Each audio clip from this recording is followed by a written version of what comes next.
Welcome to the Red Half of Sheffield preview pod. This is a big one. Eland Road Friday night under the lights against Leeds. Everybody in the whole entire world will see it and watch it and talk about it after the match is over. And hopefully it's a little bit of a, I don't want to say come to Jesus, but more of a realization to see where exactly Sheffield United are. And if you've been living on a rock, you don't know who the hell I'm talking about, who we're playing. If you can tell by the video, his Leeds is all over his wall. It is James, Leeds supporter, to preview Sheffield United going away to Eland Road against Leeds on Friday night. James, how are you doing this early afternoon? I'm okay. It's been a bit of a hectic one this morning. Trying to get over here to get on your show, mate. Yeah, I'm good. I'm looking forward to next Friday. I think it'll be a test for both teams, really. Because we played Burnley, we played Sunderland. I've not been massively impressed with any team we've played so far. I know you guys have started pretty well. You've not conceded in like 6 games, so it'll be a test for both, I think, to see. Because even though we spoke little before, and you're not completely happy with how you've been playing, everyone gets up for Leeds. Everyone does. So yeah, we'll see.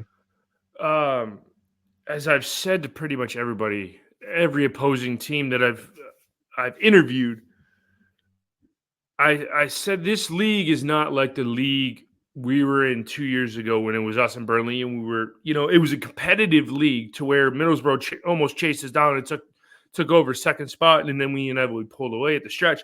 That was way tougher of a league than this league.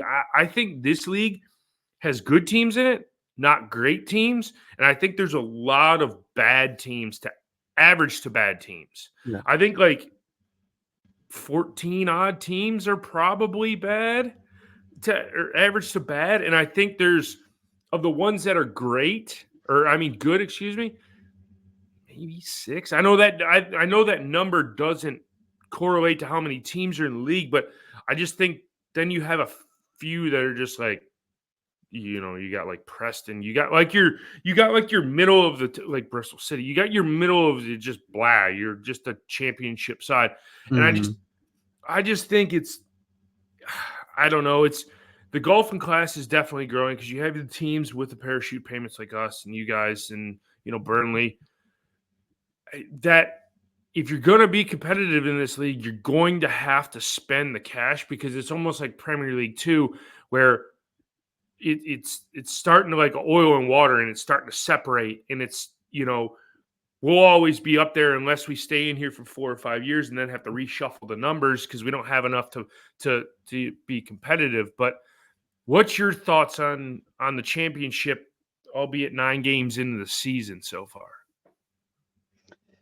I actually really like the championship because it's a bit of a like anyone can beat anyone. The one thing I will say about the championship is a good manager can get you up as well.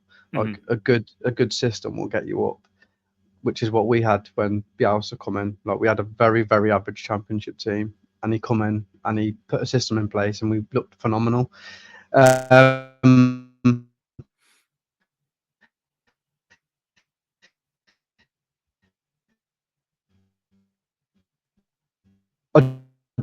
do agree with the gap, but the championship is the hardest league in the just the ferocity of how many games that you play. Everyone wants to get out of it, but once you're out of it, it's like, oh, we're getting battered every week. So yeah, there needs to be the gap needs to be short. The gap needs to be made smaller between this league and the Premiership, definitely. But yeah, spend a bit of money, you can get out with an average manager. But if you've got a decent manager, you're getting out of this league. Yeah. I mean, I echo a lot of what you said. I love this division, even with us in or like with us being in the Premier League last year, I knew, what was it, 33 out of 38 games we didn't get a result. So Yeah. I still watch the championship more than the Premier League because it's the glitz, the glamour, the stars, worldwide, all that BS that goes with it. But in this division is my favorite, and if anybody has listened to this, they know that every year I want us to get into the playoffs and lose, or just miss out on the playoffs, just be on that verge of like relevancy where, hey, we're going to have some results go our way, but not necessarily in a sense where, oh, you're going to be in the automatic spots and you're going to go up to the Premier League, because then we're not going to spend any money. We're going to lose every single game. And if you want to be disinterested as a football team and a football fan, just do what we did last year. You just got your head kicked in every single Saturday. And it's like, how many more of these damn games we got? How many more of these we got? And then it felt like it was never going to end. And then everybody's like, oh my God, there's hope we still can survive. I was like, well, yeah, because Everton and Forest got massive point deductions, or we would have been relegated in freaking January. Because, I mean, it's just, that's how it went. But as far as Leeds, 9 games in, sum it up, couple issues at the goalkeeper position based on the last time out. I mean, I'm not like the average Leeds fan, because Leeds fans, when something goes wrong, the whole world collapses on them. But me, I've been generally quite happy with the season. I think, as I said to you earlier, like there's not been a team that I've been massively like, oh, these are really good. They've really, we should have lost this game. Every single team, apart from the West Brom game, where it was a very bland game after some stuff that happened with us and losing Georgie Ruta and stuff. I've been quite comfortable with, we're not conceding chances. We're creating a lot of chances. I mean, that's probably where I'm a bit annoyed with us. We're not clinical enough. And when we're giving away these odd chances, teams are scoring. And if you see that goal that Sunderland scored on Friday, it's typical of Leeds. It happens to us all the time. But 9 games in, should have won 8. That's my opinion. Should have won 8 of them. 1 draw. I am comfortable because we are still growing. I know we've got the defence is the same, but pretty much our forward line's been changed. Same happened last year. It took us a little bit of time to get going, and then after the Christmas sort of period, we just went on a mad run and won like 12 games out of 13. So I think it'll be similar, but maybe Sat will hit a run before, because Barker's been in now for 2 seasons. He knows this league. He knows how to get out of it. And albeit probably should have last year, any other season we would have. But 9 games in, yeah, I'm quite happy and comfortable so far. One point you touch on, Daniel Farker. Yeah. Your thoughts on him? Obviously, the playoff final defeat last year with Somerville and Ruter in the side, and should have been. I backed you all the way. I even put a decent sum of money for Leeds to go and win the playoff final.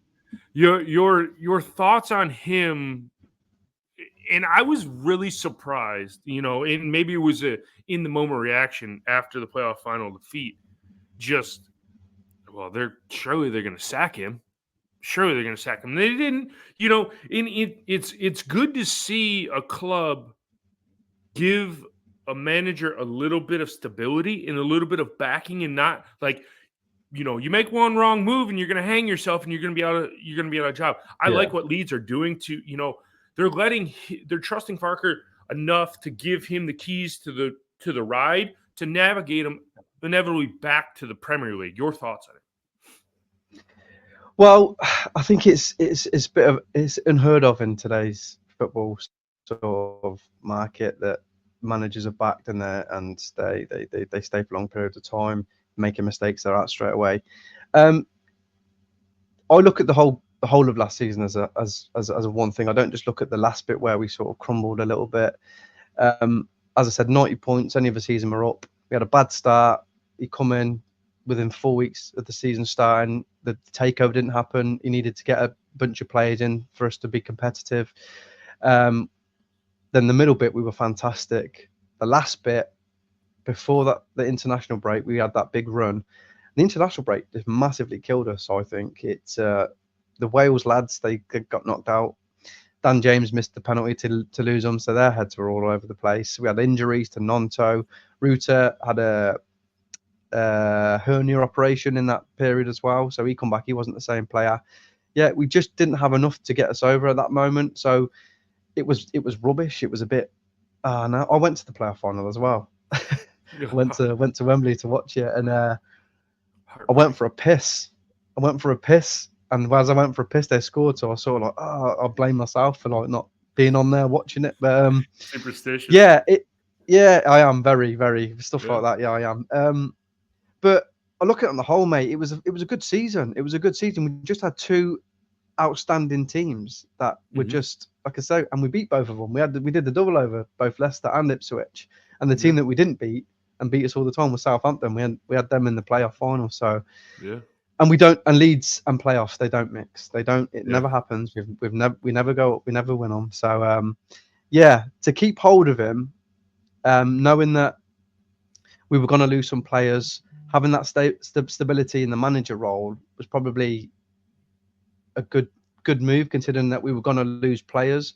To lose players and then lose a manager as well probably would have been a bit too much. So keeping him, and as I say, he kept the defence. So the defence is really, really good. Apart from Jade and Bogle, who we got from Hughes, the defence is pretty much the same. So having that base, having that strong base, as Farker likes to call it, a basement, but I don't know why. Having that strong base, and then the forwards, I think they're starting to now.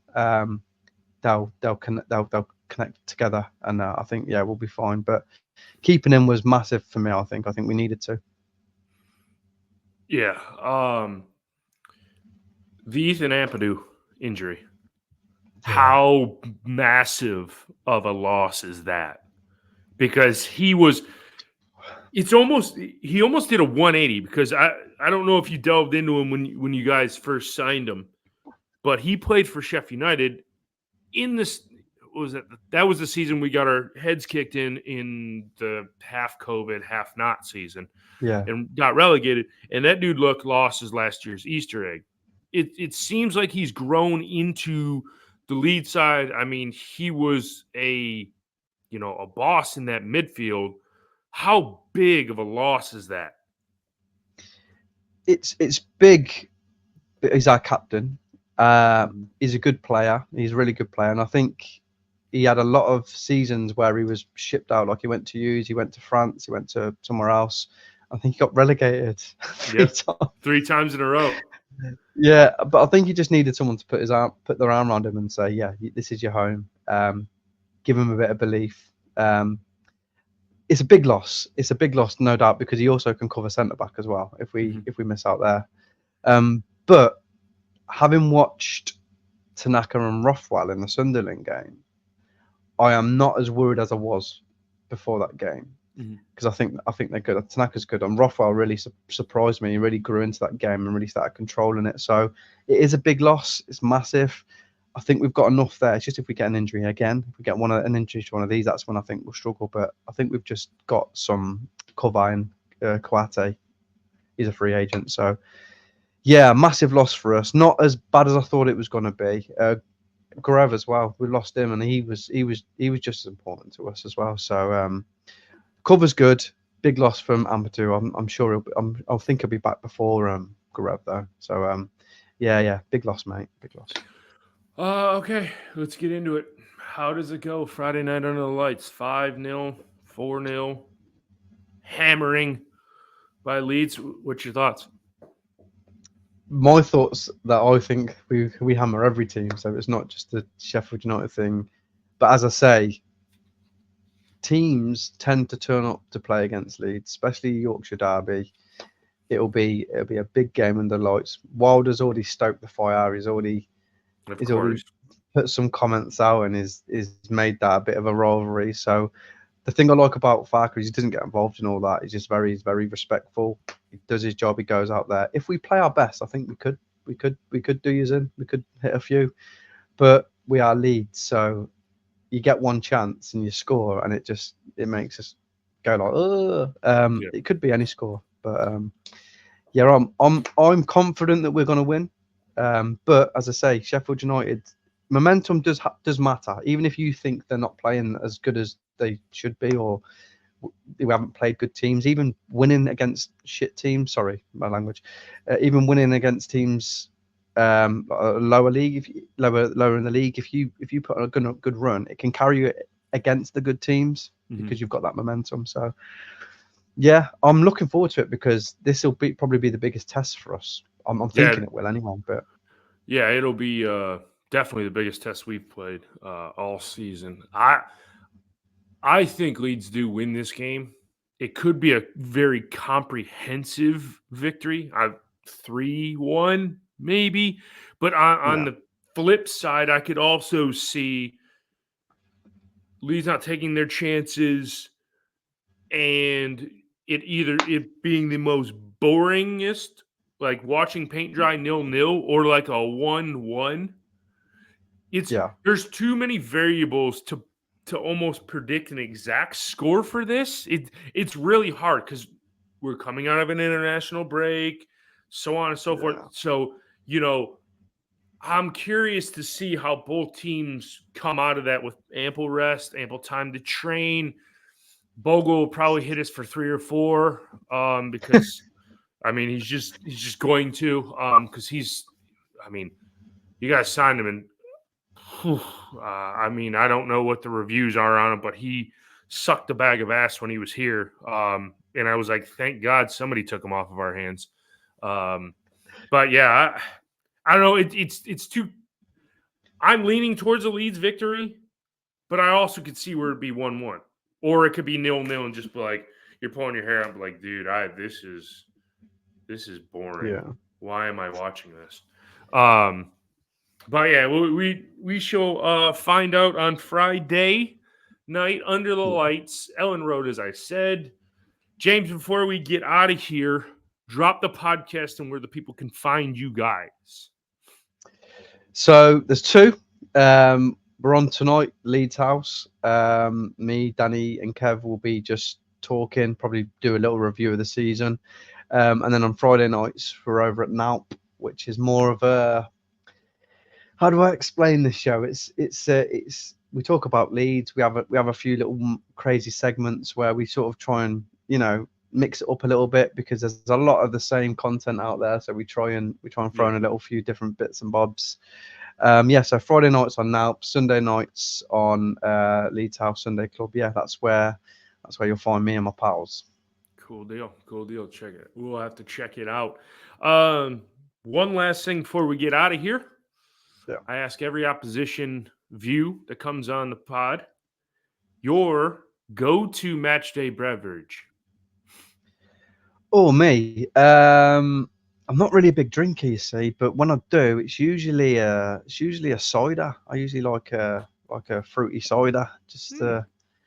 But yeah, I'm not a massive drinker, mate. I try to live clean. But yeah, it's usually a cider. It's good. Good deal. Good deal.